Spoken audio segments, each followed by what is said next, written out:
सच्चे पातशाह जी महाराज दे पावन दरबार अंदर अमृत वेले तो एक रस गुरबाणी के प्रवाह चल रहे हैं। गुरभागी रूहां सतगुरु के अमृत नाम का लाहा प्राप्त करदियां ने। हजूर के पावन दरबार अंदर तुरकी बाणी की लड़ीवार कथा का समा है। प्यार शरदा नाल सच्चे पातशाह जी महाराज की अमृत बाणी की कथा मन एकाग्र करके सरवण करिए। साध संगत जी, कल दे दीवान विच कथा की प्रारंभता हुई सी। सतगुरां जी ने अपार बख्शिश रहमत की।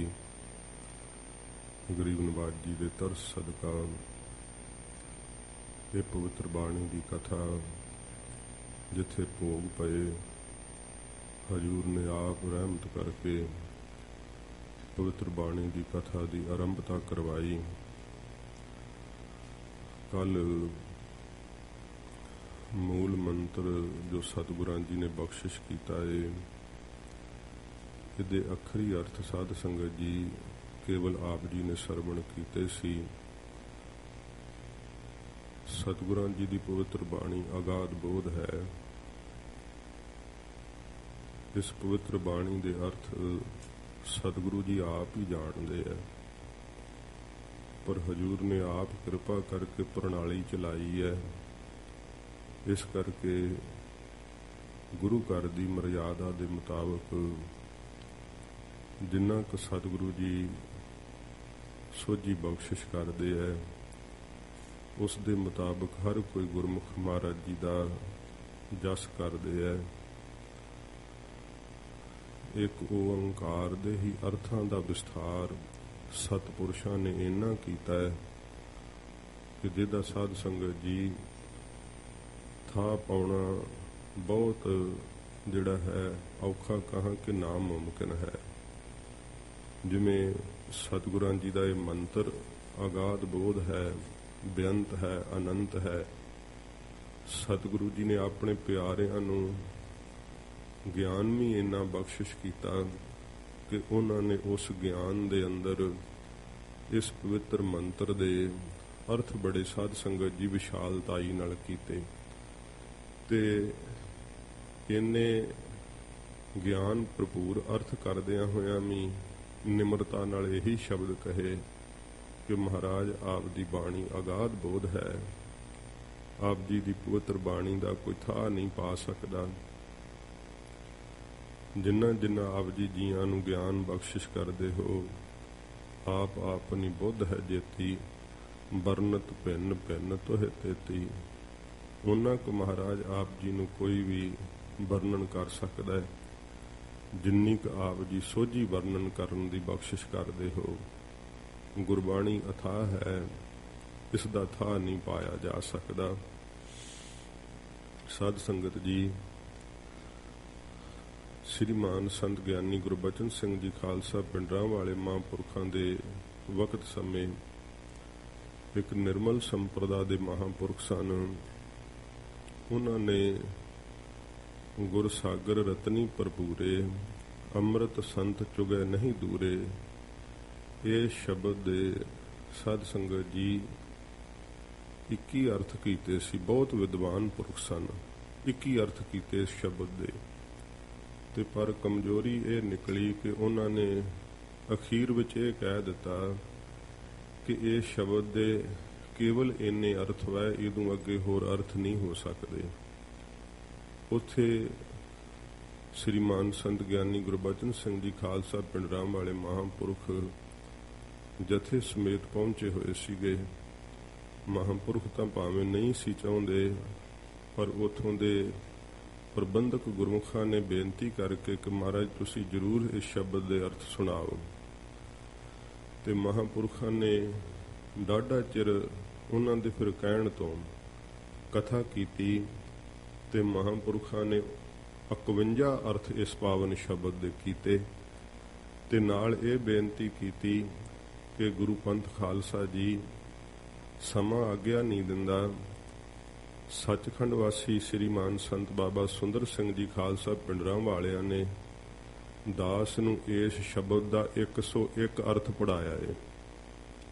ਇਹ ਮਹਾਂਪੁਰਖਾਂ ਨੇ ਕਿਹਾ ਸੀ ਤੇ ਸਮਾਂ ਨਹੀਂ ਆਗਿਆ ਦਿੰਦਾ। ਸੰਗਤ ਅੱਜ ਇੰਨਾ ਹੀ ਪ੍ਰਵਾਨ ਕਰਿਓ। ਤੇ ਇੰਨੇ ਅਰਥ ਵੀ ਮਹਾਂਪੁਰਖਾਂ ਨੇ ਪੜਾ ਕੇ ਕਿਹਾ ਸੀ ਕਿ ਭਾਈ ਗੁਰਮੁਖਾ ਇੰਨੇ ਅਰਥ ਪੜ੍ਹ ਕੇ ਵੀ ਇਹ ਨਾ ਜਾਣੀ ਕਿ ਬਸ ਇੱਥੇ ਅੰਤ ਹੈ। ਨਹੀਂ, ਇਹ ਤਾਂ ਉਹ ਸਰੂਪ ਹੈ, ਅੰਤ ਨਾ ਅੰਤਾ ਸਦਾ ਬੇਅੰਤਾ। ਮਹਾਰਾਜ ਦੀ ਬਾਣੀ ਅਗਾਧ ਬੋਧ ਹੈ। ਪਵਿੱਤਰ ਬਾਣੀ ਦਾ ਥਾਂ ਨਹੀਂ ਪਾਇਆ ਜਾ ਸਕਦਾ। ਜਿੰਨਾ ਜਿੰਨਾ ਸਤਿਗੁਰੂ ਜੀ ਕਿਸੇ ਨੂੰ ਗਿਆਨ ਦਿੰਦੇ ਆ, ਪੁਰਸ਼ਾਰਥ ਦਿੰਦੇ ਆ, ਉਹਨਾਂ ਸਾਧ ਸੰਗਤ ਜੀ ਗੁਰਮੁਖ ਪਿਆਰੇ ਸਤਿਗੁਰਾਂ ਜੀ ਦੇ ਪਵਿੱਤਰ ਬਾਣੀ ਦੇ ਅਰਥ ਕਰਕੇ ਸੰਗਤਾਂ ਨੂੰ ਸਰਵਣ ਕਰਾਉਂਦੇ ਆ। ਜੋ ਆਪਾਂ ਕੱਲ ਜ਼ਿਕਰ ਆਰੰਭ ਕੀਤਾ ਸੀ, ਮੂਲ ਮੰਤਰ ਦੀ ਹੀ ਸਾਧ ਸੰਗਤ ਜੀ ਸਤਿਗੁਰੂ ਕਿਰਪਾ ਕਰਨ ਕਿ ਨਹੀਂ ਤਾਂ ਆਉਣ ਵਾਲੇ ਦਿਨਾਂ ਵਿੱਚ ਜਾਂ ਕੱਲ ਤੱਕ ਸੰਪੂਰਨਤਾ ਸਤਿਗੁਰੂ ਜੀ ਬਖਸ਼ਿਸ਼ ਕਰਨ। ਕੱਲ ਨੂੰ ਸੰਗਰਾਂਦ ਦਾ ਦਿਹਾੜਾ ਵੀ ਹੈ। ਗੁਰੂ ਨਾਨਕ ਦੇਵ ਸੱਚੇ ਪਾਤਸ਼ਾਹ ਜੀ ਮਹਾਰਾਜ ਦੀ ਬਾਬਤ ਆਪ ਜੀ ਨੇ ਸਰਵਣ ਕੀਤਾ ਸੀ ਕਿ ਸਤਿਗੁਰੂ ਪਾਤਸ਼ਾਹ ਜੀ ਮਹਾਰਾਜ ਕਿਸੇ ਦੇਵੀ ਦੇਵਤੇ ਦਾ ਅਵਤਾਰ ਨਹੀਂ, ਆਪ ਨਿਰੰਕਾਰ ਦਾ ਅਵਤਾਰ ਨੇ ਸਤਿਗੁਰੂ ਜੀ। ਦਾਸ ਨੇ ਜ਼ਿਕਰ ਕੀਤਾ ਸੀ ਵੈਦਿਕ ਪ੍ਰਮਾਣ ਦਾ।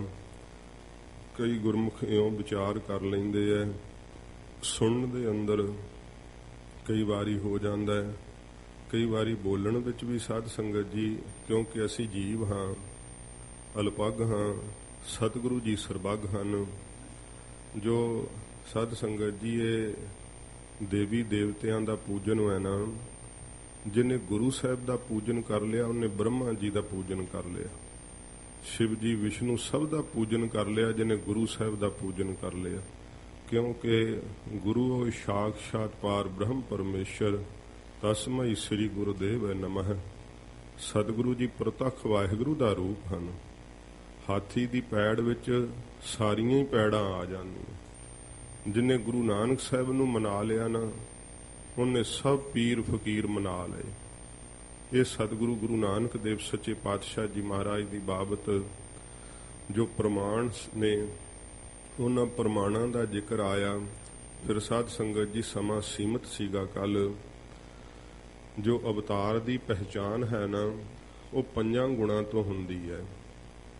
ਉਹ 5 ਗੁਣ ਹਨ, ਸ਼ਕਤੀ, ਵਿਅਕਤੀ, ਪ੍ਰਗਿਆ, ਕਰਤੱਵ ਤੇ ਆਯੂ। ਇਹ 5 ਗੁਣ ਅਵਤਾਰ ਦੀ ਪਹਿਚਾਨ ਕਰਾਉਂਦੇ ਆ।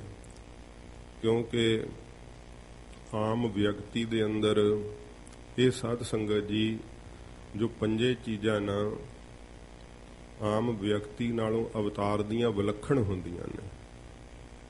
ਜੋ ਸ਼ਕਤੀ ਹੈ, ਸ਼੍ਰੀ ਰਾਮ ਚੰਦਰ ਜੀ ਜਿਸ ਵੇਲੇ ਬਨਵਾਸ ਵਾਸਤੇ ਅਯੁੱਧਿਆ ਤੋਂ ਤੁਰਨ ਲੱਗੇ ਸਨ ਤੇ ਆਪ ਜੀ ਦੇ ਮਾਤਾ ਕੁਸ਼ਲਿਆਂ ਜੀ ਨੇ ਬਹੁਤ ਬਰਾਗ ਕੀਤਾ। ਮਾਤਾ ਦਾ ਮੋਹ ਮੇਟਣ ਵਾਸਤੇ ਮਾਤਾ ਕੁਸ਼ਲਿਆਂ ਜੀ ਵਿਸ਼ਨੂੰ ਜੀ ਦੇ ਉਪਾਸ਼ਕ ਸੀਗੇ ਤੇ ਉਹਨਾਂ ਦੀ ਮੂਰਤੀ ਦਾ ਪੂਜਨ ਸੇਵਨ ਕਰਿਆ ਕਰਦੇ। ਜਿਸ ਵਕਤ ਮਾਤਾ ਕੁਸ਼ਲਿਆ ਦਾ ਮਨ ਨਹੀਂ ਸੀ ਠਹਿਰਦਾ ਪਿਆ, ਸ਼੍ਰੀ ਰਾਮ ਚੰਦਰ ਜੀ ਨੇ ਵਿਸ਼ਨੂੰ ਜੀ ਦੀ ਮੂਰਤ ਦੇ ਥਾਵੇਂ ਆਪਣਾ ਸਰੂਪ ਮਾਤਾ ਕੁਸ਼ਲਿਆ ਨੂੰ ਦਿਖਾ ਕਰਕੇ ਉਹਨਾਂ ਦਾ ਸ਼ੰਕਾ ਨਿਵਰਤ ਕੀਤਾ ਤੇ ਉਹਨਾਂ ਨੂੰ ਧਰਵਾਸ ਬਖਸ਼ਿਸ਼ ਕੀਤੀ, ਸ਼ਕਤੀ ਦਿਖਾਈ, ਪ੍ਰਗਟ ਕੀਤੀ। ਮਾਤਾ ਕੁਸ਼ਲਿਆ ਸਮਝ ਗਈ ਕਿ ਮੇਰਾ ਪੁੱਤਰ ਕੋਈ ਆਮ ਨਹੀਂ ਹੈ। ਵਿਸ਼ਨੂੰ ਜੀ ਦਾ ਅਵਤਾਰ ਸਨ ਤੇ ਸ਼੍ਰੀ ਰਾਮ ਚੰਦਰ ਜੀ ਨੇ ਆਪਣਾ ਸਰੂਪ ਮੂਰਤ ਵਿੱਚ ਪ੍ਰਗਟ ਕਰਕੇ ਵਿਖਾਇਆ। ਸ਼੍ਰੀ ਕ੍ਰਿਸ਼ਨ ਜੀ ਦੁਆਪਰ ਯੁੱਗ ਦੇ ਅਵਤਾਰ ਹੋਏ ਹੈ। ਸਾਧ ਸੰਗਤ ਜੀ ਜਿਸ ਵਕਤ ਮਾਤਾ ਜਸ਼ੋਦਾ ਨੇ ਆਪ ਜੀ ਨੂੰ ਮਿੱਟੀ ਖਾਂਦਿਆਂ ਹੋਇਆਂ ਵੇਖਿਆ ਸੀ ਤੇ ਮਾਤਾ ਜਸ਼ੋਦਾ ਨੇ ਤਿਸ ਸਮੇਂ ਝਿੜਕਿਆ, ਕਿਹਾ ਕਾਨਾ ਤੂੰ ਮਿੱਟੀ ਖਾਧੀ ਹੈ। ਤੇ ਉਹ ਬਾਲਪਨ ਸੀ, ਕਹਿਣ ਲੱਗੇ ਮਾਂ ਮੈਂ ਨਹੀਂ ਖਾਧੀ। ਕਹਿਣ ਲੱਗੇ ਤੂੰ ਕਾਨਾ ਆਪਣਾ ਮੂੰਹ ਖੋਲ ਕੇ ਵਿਖਾਲ। ਜਦੋਂ ਸ਼੍ਰੀ ਕ੍ਰਿਸ਼ਨ ਜੀ ਨੇ ਆਪਣਾ ਮੂੰਹ ਖੋਲਿਆ, ਸਾਰਾ ਹੀ ਬ੍ਰਹਿਮੰਡ ਆਪਣੀ ਮਾਤਾ ਯਸ਼ੋਦਾ ਨੂੰ ਆਪਣੇ ਮੂੰਹ ਵਿੱਚ ਦਿਖਾ ਕਰਕੇ ਉਸ ਨੂੰ ਹੈਰਾਨ ਕਰ ਦਿੱਤਾ। ਇਹ ਸਾਧ ਸੰਗਤ ਜੀ, ਸ਼੍ਰੀ ਕ੍ਰਿਸ਼ਨ ਜੀ ਨੇ ਆਪਣੇ ਮਾਤਾ ਜੀ ਦੇ ਤਾਈਂ ਸ਼ਕਤੀ ਦਿਖਾਈ। ਜਿਸ ਵਕਤ ਜਗਤ ਦੇ ਵਾਲੀ ਧੰਨ ਗੁਰੂ ਨਾਨਕ ਦੇਵ ਸੱਚੇ ਪਾਤਸ਼ਾਹ ਜੀ ਮਹਾਰਾਜ ਦਾ ਅਵਤਾਰ ਹੋਇਆ, ਰਾਏ ਭੋਏ ਦੀ ਤਲਵੰਡੀ ਅੰਦਰ ਕਵਿਰਾਜ ਜੀ ਨੇ ਲਿਖਿਆ ਹੈ ਕਿ ਜਦੋਂ ਹਜੂਰ ਦਾ ਪ੍ਰਕਾਸ਼ ਹੋਇਆ, 8 ਮੂੰਹਾਂ ਵਾਲਾ ਦੀਵਾ ਜਗ ਰਿਹਾ ਸੀ ਉਸ ਕਮਰੇ ਦੇ ਅੰਦਰ। ਇੰਨਾ ਪ੍ਰਕਾਸ਼ ਹੋਇਆ ਕਿ ਸਭ ਦੀਵਿਆਂ ਦੀ ਜੋਤ ਮੱਧਮ ਪੈ ਗਈ। ਭਾਈ ਸਾਹਿਬ ਜੀ ਨੇ ਉਹ ਜ਼ਿਕਰ ਕੀਤਾ ਹੈ ਕਿ ਜਿਉਂ ਕਰ ਸੂਰਜ ਨਿਕਲਿਆ, ਤਾਰੇ ਛਪੇ ਅੰਧੇਰ ਪਲੋਆ।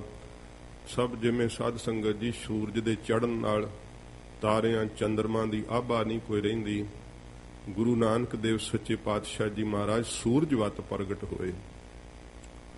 ਫਿਰ ਸਾਧ ਸੰਗਤ ਜੀ, ਕਵੀ ਭਾਈ ਸੰਤੋਖ ਸਿੰਘ ਜੀ ਸ਼੍ਰੀ ਨਾਨਕ ਪ੍ਰਕਾਸ਼ ਗ੍ਰੰਥ ਦੇ ਅੰਦਰ ਲਿਖਦੇ ਹੈ ਕਿ ਜਦੋਂ ਅੰਮ੍ਰਿਤ ਵੇਲਾ ਸੀ, ਮਹਾਰਾਜ ਜੀ ਦਾ ਆਗਮਨ ਹੋਇਆ, ਸਮਸਤ ਦੇਵੀ ਦੇਵਤਿਆਂ ਨੇ ਹਜੂਰ ਦੇ ਗ੍ਰਹਿ ਦੇ ਉੱਤੇ ਫੁੱਲਾਂ ਦੀ ਵਰਖਾ ਕੀਤੀ। ਮਾਤਾ ਜੀ ਦੀ ਅੱਖ ਲੱਗ ਗਈ, ਐਸੀ ਕਲਾ ਵਰਤੀ, ਸਭ ਦੇਵੀ ਦੇਵਤੇ ਦੁੱਭ ਰੂਪ ਵਿੱਚ ਪ੍ਰਗਟ ਹੋ ਕੇ ਹਜੂਰ ਦੇ ਚਰਨਾਂ ਨੂੰ ਪਰਸਣ ਵਾਸਤੇ ਆ ਗਏ। ਚੰਦਨ ਛਿੜਕਦੇ ਆ, ਬਹੁਤ ਸਾਰੀਆਂ ਖੁਸ਼ਬੂਆਂ ਮਹਿਕਾਂ ਉੱਠ ਰਹੀਆਂ ਨੇ। ਮਾਤਾ ਜੀ ਦੀ ਜਾਗ ਖੁੱਲੀ ਹੈ ਕਿ ਮੇਰੇ ਪੁੱਤਰ ਦੇ ਆਲੇ ਦੁਆਲੇ ਇਹ ਦਿਵ ਰੂਪ ਵਿੱਚ ਝੁਰਮਟ ਕਾਹਦਾ ਏ। ਤੇ ਜਦੋਂ ਉਹਨਾਂ ਦੇਵੀ ਦੇਵਤਿਆਂ ਦੇ ਸਰੂਪ ਮਾਤਾ ਜੀ ਨੇ ਵੇਖੇ, ਮਨ ਵਿੱਚ ਸ਼ਰਧਾ ਹੋ ਆਈ ਕਿ ਮੇਰਾ ਪੁੱਤਰ ਕੋਈ ਆਮ ਸਧਾਰਨ ਨਹੀਂ ਹੈ। ਜਦੋਂ ਇਹ ਸ਼ਰਧਾ ਵੇਖੀ ਨਾ ਕਿ ਮਾਤਾ ਜੀ ਸਾਡੇ ਤੇ ਸ਼ਰਧਾ ਕਰ ਰਹੇ ਹੈ, ਹਜੂਰ ਨੇ ਉਸੇ ਸਮੇਂ ਆਪਣੇ ਬਾਲਪਨ ਵਿੱਚ ਰੋ ਕੇ ਨਾ ਮਾਤਾ ਜੀ ਕੋਲੋਂ ਦੁੱਧ ਮੰਗਿਆ, ਜਿਵੇਂ ਬੱਚੇ ਦੁੱਧ ਦੀ ਚੇਸ਼ਟਾ ਕਰਦੇ ਹੈ। ਮਾਤਾ ਜੀ ਦੇ ਉੱਤੇ ਉਸੇ ਵੇਲੇ ਮੋਹ ਦੀ ਕਣਾਤ ਪਾਤੀ। ਹਜੂਰ ਨੇ ਆਪਣੀ ਸ਼ਕਤੀ ਨਹੀਂ ਪ੍ਰਗਟ ਹੋਣ ਦਿੱਤੀ। ਗਰੀਬ ਨਵਾਜ਼ ਨੇ ਆਪਣਾ ਆਪ ਗੋਪ ਕਰ ਲਿਆ, ਲੁਕਾ ਲਿਆ। ਪਿਤਾ ਜੀ ਜਿਨ੍ਹਾਂ ਨੇ ਪਿਛਲੇ ਜਨਮ ਵਿੱਚ ਵਰ ਲਿਆ ਹੋਇਆ ਸੀ ਕਿ ਵਾਹਿਗੁਰੂ ਆਪ ਮੇਰੇ ਘਰ ਅਵਤਾਰ ਧਾਰੋ, ਉਸ ਸਮੇਂ ਕਿਹਾ ਸੀ ਕਿ ਸਾਡੇ ਪ੍ਰੇਮ ਨਾਲ ਦਰਸ਼ਨ ਹੀ ਕਰ ਲੈ। ਕਿਹਾ ਨਹੀਂ ਮਹਾਰਾਜ, ਮੈਂ ਤੁਹਾਡਾ ਪ੍ਰਤੱਖ ਦਰਸ਼ਨ ਕਰਨਾ ਹੈ। ਤੇ ਫਿਰ ਕਿਹਾ ਅੱਛਾ ਦਰਸ਼ਨ ਤਾਂ ਰੋਜ਼ ਕਰੋਗੇ, ਪ੍ਰੀਤ ਤੋਂ ਬਿਨਾਂ ਸਾਨੂੰ ਪਹਿਚਾਣਿਆ ਨਹੀਂ ਜਾ ਸਕਦਾ। ਤੇ ਰਾਏ ਬੁਲਾਰ ਜੀ ਵੀ ਉਸ ਸਮੇਂ ਤਪਸਵੀ ਦੇ ਰੂਪ ਵਿੱਚ ਬੰਦਗੀ ਕਰਦੇ ਸੀ। ਇਹ ਵਾਕਿਆ ਡਾਕਟਰ ਭਾਈ ਵੀਰ ਸਿੰਘ ਸਾਹਿਬ ਨੇ ਲਿਖਿਆ। ਤੇ ਉਹਨਾਂ ਕਿਹਾ ਮਹਾਰਾਜ ਮੈਨੂੰ ਪ੍ਰੀਤ ਹੀ ਬਖਸ਼ੋ। ਹਜੂਰ ਕਹਿੰਦੇ ਦਰਸ਼ਨ ਵੀ ਕਰੋਗੇ ਤੇ ਪਹਿਚਾਨ ਵੀ ਰਹੇਗੀ। ਰਾਏ ਬੁਲਾਰ ਜੀ ਨੂੰ ਪਤਾ ਸੀ ਕਿ ਗੁਰੂ ਨਾਨਕ ਸਾਹਿਬ ਆਪ ਪ੍ਰਤੱਖ ਅੱਲਾ ਦਾ ਰੂਪ ਨੇ। ਮਹਾਰਾਜ ਦੇ ਸਤਿਕਾਰਯੋਗ ਪਿਤਾ ਬਾਬਾ ਕਲਿਆਣ ਚੰਦ ਜੀ, ਬਾਬਾ ਕਾਲੂ ਜੀ ਸਤਿਗੁਰਾਂ ਜੀ ਨੂੰ ਆਪਣਾ ਪੁੱਤਰ ਕਰਕੇ ਵੇਖਦੇ ਰਹੇ। ਅਖੀਰ ਮਹਾਰਾਜ ਸੱਚੇ ਪਾਤਸ਼ਾਹ ਜੀ ਨੇ ਜਦੋਂ ਮਹਾਰਾਜ ਦੇ ਸਤਿਕਾਰਯੋਗ ਪਿਤਾ ਜੀ ਦੇ ਸਰੀਰ ਦੇ ਸ਼ਾਂਤ ਹੋਣ ਦਾ ਵਕਤ ਸੀ, ਮਹਾਰਾਜ ਜੀ ਨੇ ਕੁਝ ਸਮਾਂ ਪਹਿਲਾਂ ਆ ਕਰਕੇ ਮਹਾਰਾਜ ਨੇ ਦਰਸ਼ਨ ਬਖਸ਼ੇ। ਘਰ ਵਿੱਚ ਸ਼ਰਾਧ ਰੱਖਿਆ ਹੋਇਆ ਸੀ। ਮਹਾਰਾਜ ਨੇ ਪੁੱਛਿਆ ਕੀ ਕਰ ਰਹੇ ਹੋ ਪਿਤਾ ਜੀ? ਕਿਹਾ ਆਪਣੇ ਪਿਤਰਾਂ ਦੇ ਨਿਮਿਤ ਸ਼ਰਾਧ ਕਰ ਰਹੇ ਹਾਂ।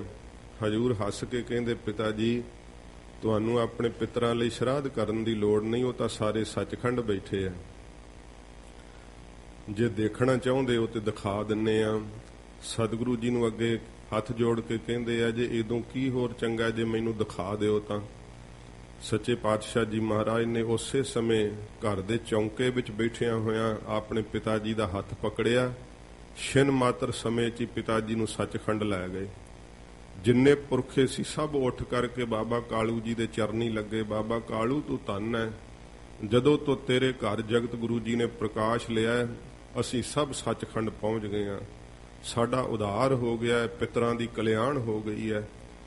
ਬਾਬਾ ਕਾਲੂ ਜੀ ਦਾ ਉੱਥੇ ਮਨ ਪਰਚਿਆ ਵੇਖ ਕੇ ਸੱਚਖੰਡ ਚੋਂ ਆਉਣ ਨੂੰ ਦਿਲ ਨਹੀਂ ਸੀ ਵਾਪਸ ਕਰਦਾ। ਹਜੂਰ ਨੇ ਹੱਥ ਛੱਡਤਾ, ਬਿਰਤੀ ਖੁੱਲ ਗਈ। ਮਹਾਰਾਜ ਦਾ ਸਰੂਪ ਜਾਣ ਗਏ। ਮਰਜ਼ਾਦਾ ਪੁਰਸ਼ੋਤਮ ਨੇ ਸਤਿਗੁਰੂ ਪਿਤਾ ਜੀ ਚਰਨੀ